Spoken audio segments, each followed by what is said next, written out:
Hi, welcome back to my video demonstrations in R and RStudio. In my last video, I've explained how to perform t-test. I mean both one sample and two sample t-test. In this video, I'm going to show you how to perform non-parametric test over sample data set.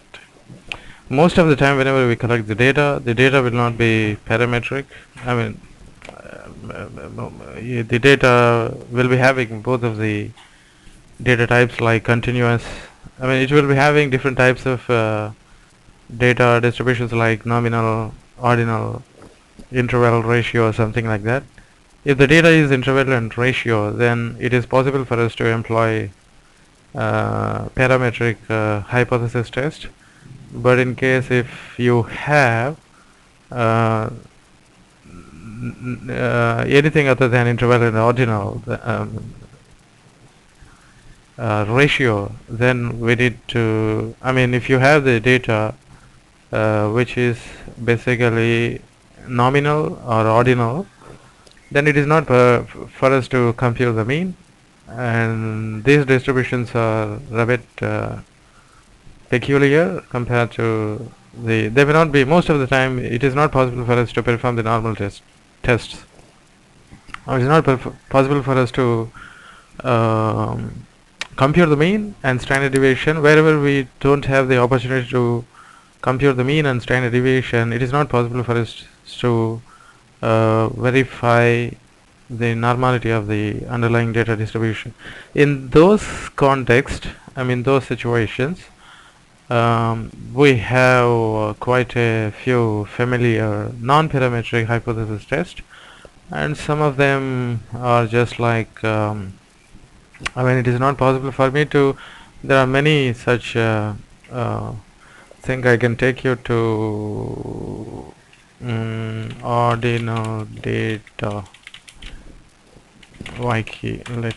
I don't know, I'm just trying to take you to, shall we see, statistical, yeah, this is, I mean, here if you observe the sample data, you'll see here, this is actually the part of the data set where we have study characteristics. So these are just supporting data. I mean, part 1 of this data set is just socioeconomic characteristics, and this data, this part of the data set is just kind of, exploratory, maybe useful for describing the study interest. We can choose gender, age, salary, family only to explain these study factors, but these variables by themselves are not going to do add much value to our research. They help us in describing the study characteristics. So the actual interest of the research starts when we combine this socioeconomic characteristics with the study characteristics, or in case if we would like to perform hypothesis test just among study characteristics. So what I mean to tell you, like suppose we have two variables here, that is one gender, the other one is family. Both of them are dichotomous. Gender is measured by two items, that is male and female, and here family is measured by two items, nuclear and combined. So this type of data, this is just more than nominal and less than ordinal. This is somewhere, I call like that. People might tell you this is ordinal data, both gender and family ordinal data. I don't think there is any order in this, but they are neither nominal kind of. So this type of data, we may not be able to use t-test for this type of data because these distributions are not normal in theory. So for such distributions, we only can proceed using contingency tables, and there we have very gigantic statistical measure, chi-square statistic. Based on that chi-square statistic, we can perform quite a few other statistics. I already shown you in one of my videos, that is contingency tables, Wikipedia. I think you can go for, you have quite a few measures to perform. here the starts. Suppose if you have dichotomous data like yes or no, gender, female, male, kind of happy, not happy, kind of. You have five coefficient.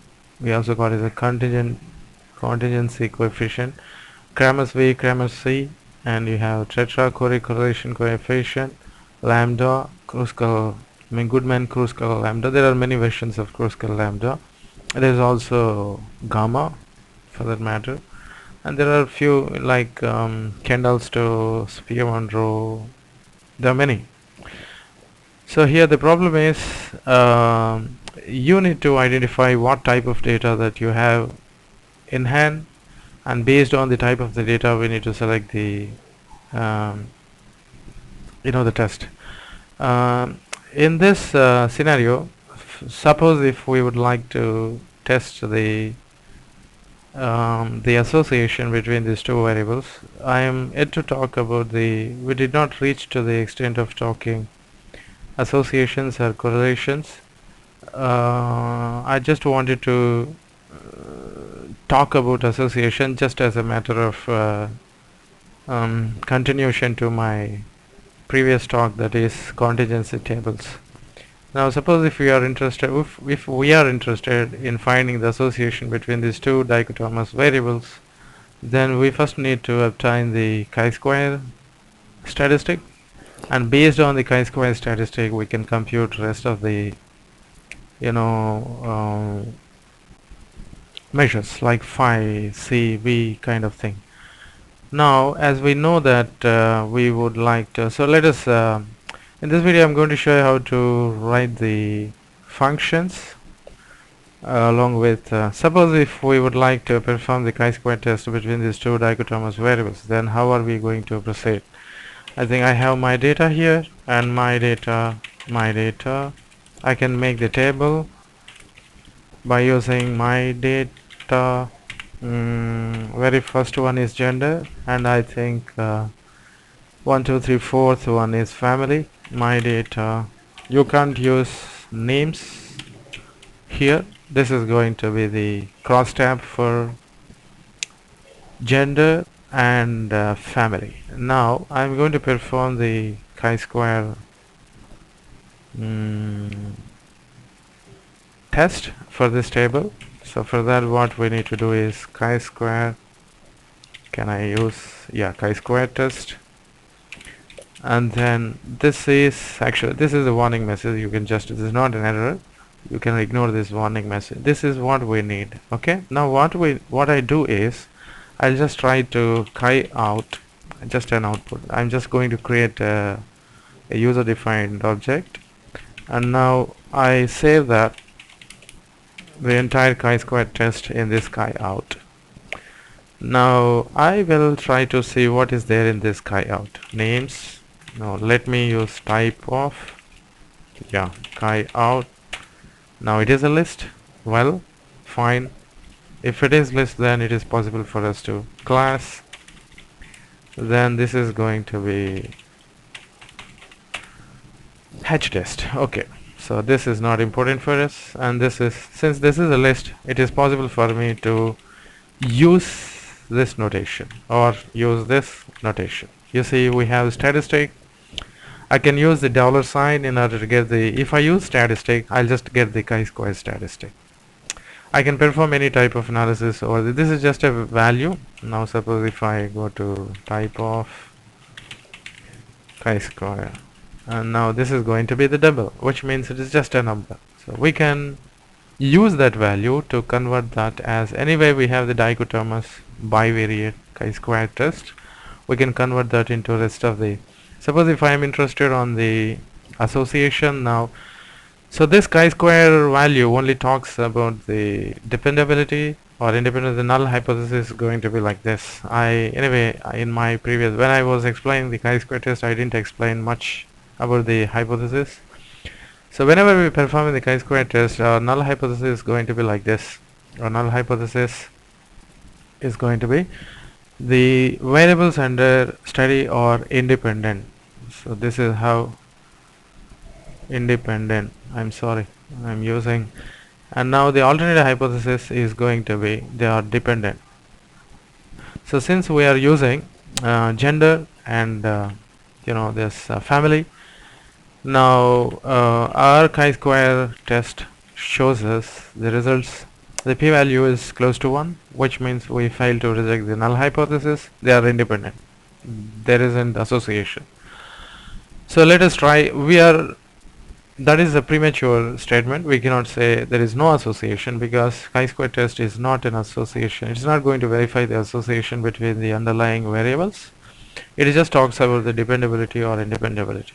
Suppose we are interested in the association, then we need to convert that into the contingency measures.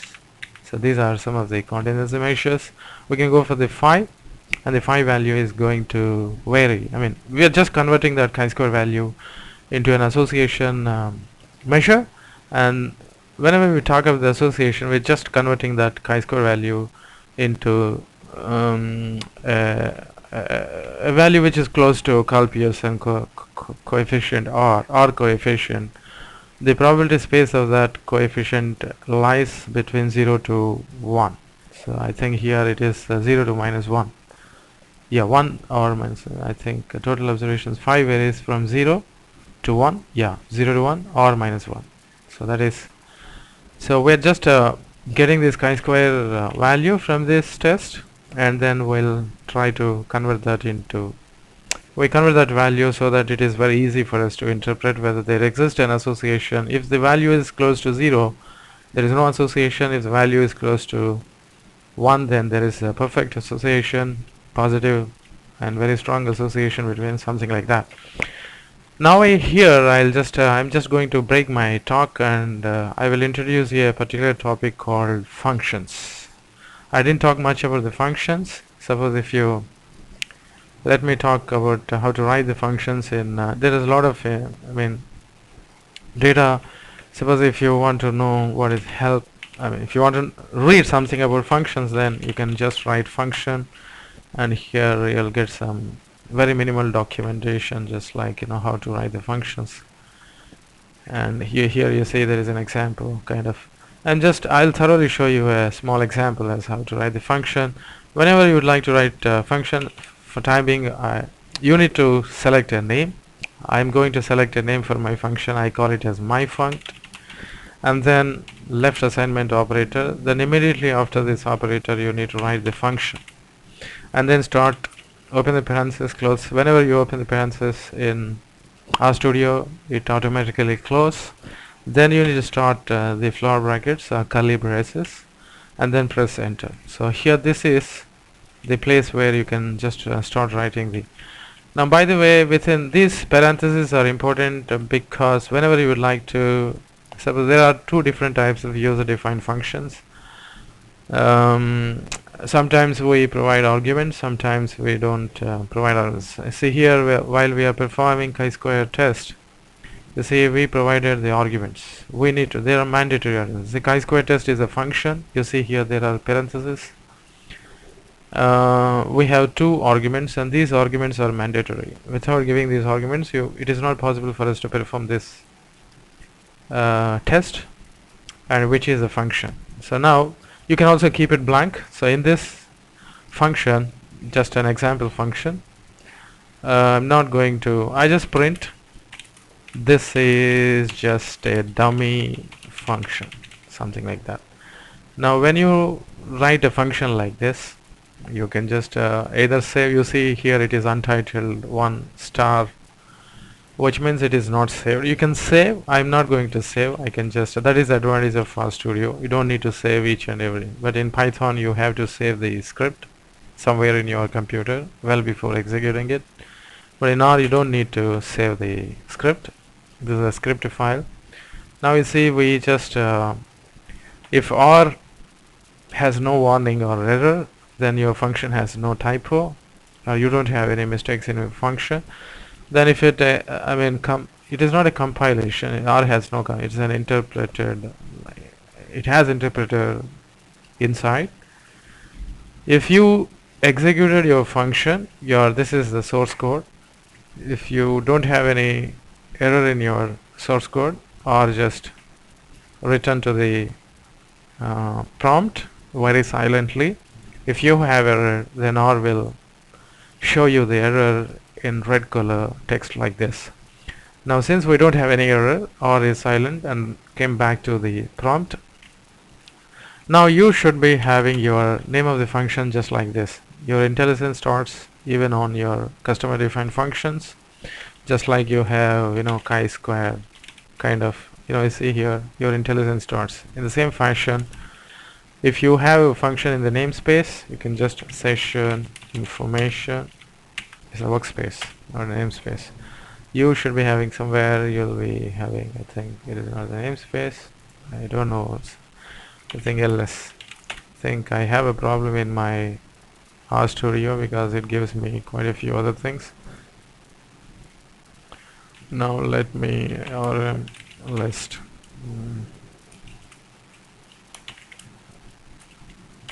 Is that no? No.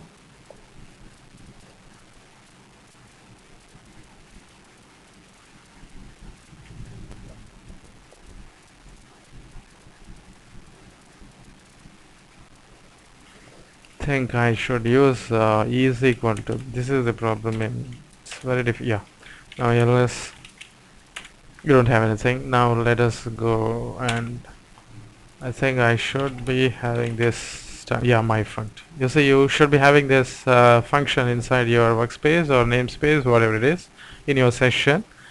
And now whenever you start writing the name of the function, then your IntelliSense should start like this, just like any other function. My function, when you press, this is just a dummy function. Now I am going to write another demo function, just like I'm going to create a user defined function called add, and this is going to accept two arguments, a comma b, and now we are just going to add return. Let me use print a plus b, something like that. Now when you execute this, you just have to execute control enter in combinedly in order to execute this function. I mean, you have to press control enter to execute this chunk of code when you are in RStudio script file. Okay, you have to just select like this and then enter, execute, control enter. Now your add should be there in your, I have two functions in my session. Now add, I'm going to use 1 comma 3. Now you got the 4. You see, we are just printing this. In R it doesn't matter whether you return or print, but in Python it is different. Suppose I want to save this into an object, add 1 comma 3. Now it prints, you see, and x, you got x. Now ls, you got 3 objects. You got add my function x, in x you got, so that is actually, if you are coming from Java or Python to R, then this is a shock for you. You might be feeling that it is totally unscientific, but our community has their own reasons why did they do like this. Suppose if I use I can also use return here instead of just printing it, and this time let's see what's going to happen. Nothing is going to be different, but it has it does the same thing, but I just wanted to show you two different ways of now add 1 comma 3. Now you got 4. This time you got, let's say for example, you execute, you save x has 4. Okay, it is always better to return instead of printing, because printing just prints things, and yeah, add let me see once. Yeah, you'll get 4, doesn't matter. But in other programming languages, if you use return, it will not print 4 here, it just becomes silent. So that is why we have the culture of using print or return. But in R it doesn't matter whether you use. Now let us come back to this is how you write the functions in R. Now we would like to develop a function for 5 coefficient. Here we have our object chi out. We already performed a chi-square test, and I saved. Let me clean this. Just I have chi out here. Oh, I deleted everything, right? Now let my data. Oh, I don't have my data because I once again will just import our data set. I think it is just as easy as getting. Okay.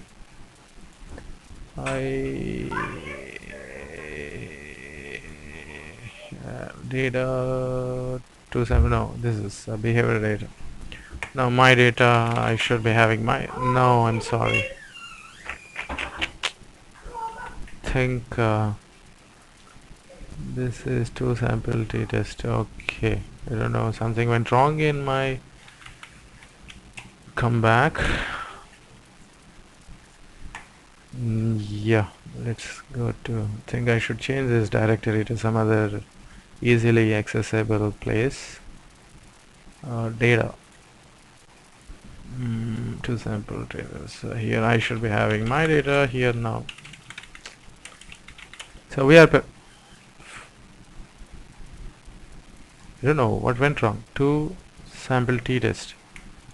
Where is the data? 2 sample t-test. Yeah, I have. Okay, let me save this. Okay. Comma separated value. Okay. Now let's. Sometimes it happens when you are in the flow. Your flow tend to change.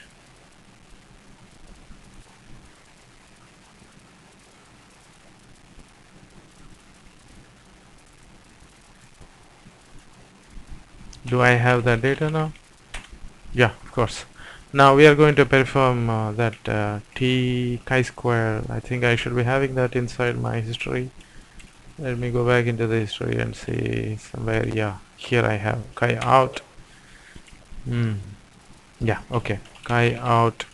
Then $, you have statistic. This is chi-square statistic. Now we're just going to develop a function for phi coefficient. That is the simplest way. This is very simple formula, that is square root of chi-square divided by n. N is the sample size. Now I write the function like that, phi. Okay. Coefficient. That is how, because I'm afraid there may be a function inside with the same name phi. So I don't want to conflict my function, and then we are going to give some chi value here. I call it as k. So let me not take risk. Now what time? So this chi-square value should be converted into a formula. So out, that is just a value to take out square root of k chi-square, right? What is the formula? Chi-square divided by n. That's all. It's just a chi-square divided by. This is going to be the chi-square value k. Now length, let's say, shall we give, yeah, I will just give another parameter n, that is the length of now n, and then return out. That's all. Now execute your code. Now phi coefficient should be there here, phi, yes, and now chi out $ statistic, and then length of n value is the length of any variable of the my data. Let me give 1. Now this is going to be the, I mean, this is the value of the phi coefficient is going to, I don't know why it has given chi-square. Anyway, that is the r chi. This should be different from the chi-square value. Now this is the value of phi coefficient is 0.06, which is not strong. I mean the phi coefficient value range from 0 to 1. See here, varies from 0 to 1. So the value close to, if the value close to 1, then there is a very strong association. If the value is close to 0, then very poor or weak association. Now the value is close to 0, 0.06. It is still positive, it's not negative. the value is close to 0. There's a very weak association but positive. So that is what is the conclusion. So now going back to our variables, the association between the gender and family is positive but very weak, not strong. So that's how we try to figure out the association between two dichotomous variables. In the same fashion, we can also proceed ahead with, suppose if you have an ordinal data, just like satisfaction 1. This is a variable which represents the satisfaction of the survey individuals, and now we have another data, gender. Now we are going to have a cross tab of the, it is not symmetric table. You see, let's make the, I think, table, let me clear, just push table, my data, now 1, and my data, now 5. Okay, so now you see here we don't have, this is not a symmetric table, this is a rectangular table, and for that kind of this is not dichotomous. Now the gender is dichotomous, but whereas the satisfaction is not dichotomous, it's a polytomous, and there are 5 responses here. So for such tables we cannot compute the phi coefficient, we need to have something higher order statistics. One of the important test, the test that which we can use it for, either we can go for Wilcoxon or maybe for Koskel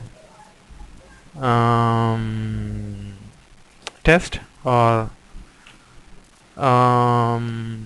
we can go for Kolmogorov-Smirnov. There are many things. I think now it is time to take you back to the ordinal data. Here you have, you see, for univariate you got something like Kolmogorov-Smirnov one sample test and one sample runs test. It is called Wald-Wolfowitz test. I don't know if we have Wald-Wolfowitz. No, I don't. But you should be having this in some.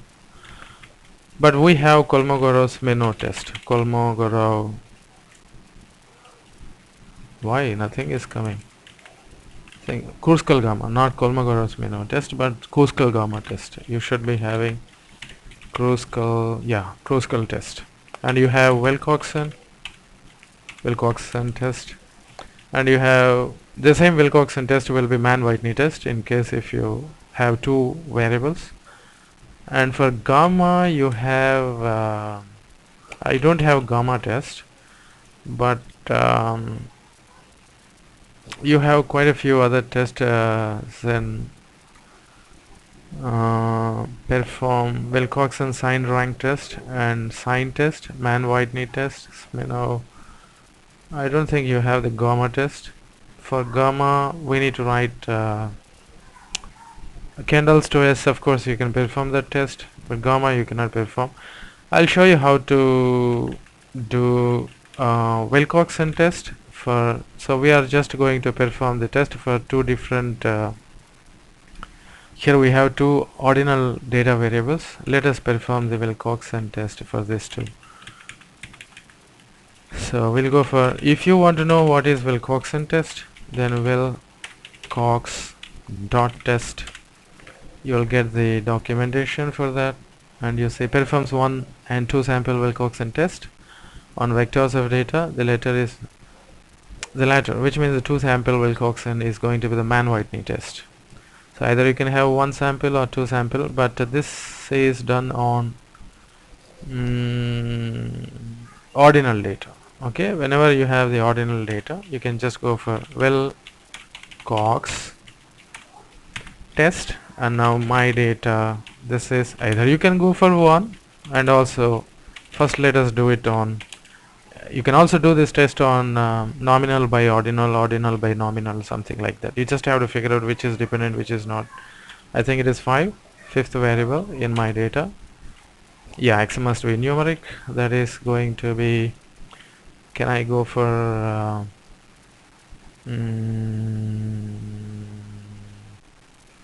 I have to change this gender into, I think I handled this last time. Shall we go for, yeah, let us, if let me take gender. I think I should be having very shortest way of converting that into as numeric. Can I go for my data? I don't know, I'm just trying to do this. Yeah, gender. Yes, of course. Okay, so that is the shortest way. Otherwise you can also use if else, as I have explained you in one of my previous video demonstrations, just like if else, and then you have my data gender is equal to male, something like this. Okay, male then 1 else 2. So this way also you can do that. You will get the same thing. It is not going to. Now let us we have gender here. Now let us go back to Wilcoxon test. Now here I'll come up with gender, and yeah, we got the. Now the test statistic is 43.5. We need this p-value which is close to 0, which means we have sufficient evidence in support of the alternative hypothesis that there exists some certain association between these two variables, that is gender and satisfaction. But anyway, that is a meaningless data test. We cannot perform the association between. Maybe I don't know if the assumption that the gender influences satisfaction is valid, and if there exists any association, if your research accepts such assumptions as valid assumptions, then you can just go ahead with this test. I think we can do this more meaningfully between, suppose if you assume that there is an association between the very first question of the satisfaction and the perception. I think that is going to be much more meaningful.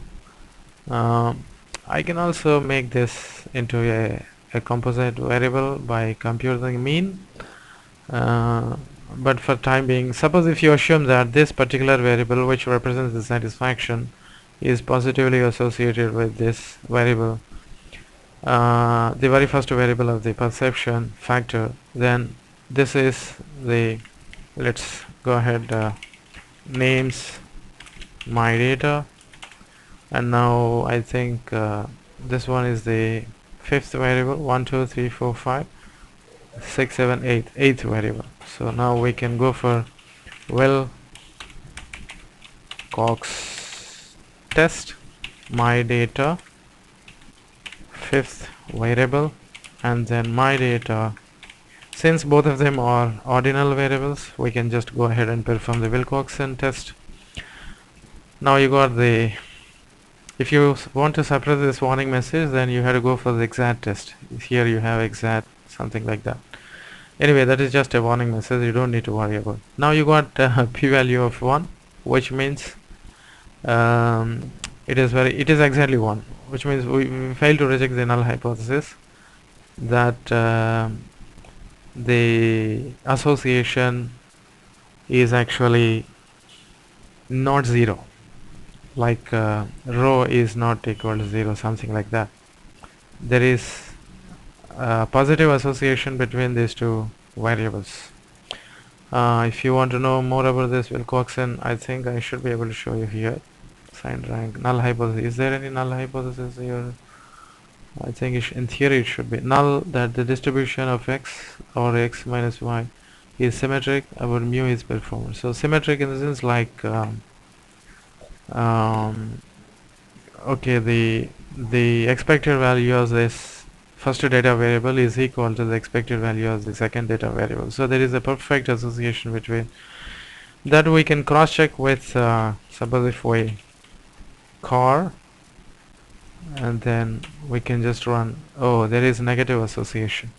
So I think the null hypothesis is going to be rho is equal to 0, something like that. Yes, the association between these two variables should be 0. So that is what is the, so we fail to reject the null hypothesis that the association between these two variables is 0. That is how we can try to compute the association between the ordinal variables, and that is for this video. Okay, bye for now, and thanks for watching my video. Stay tuned for the new content, and please don't forget to subscribe to my video channel if you like my video, and please press like button. Thank you once again.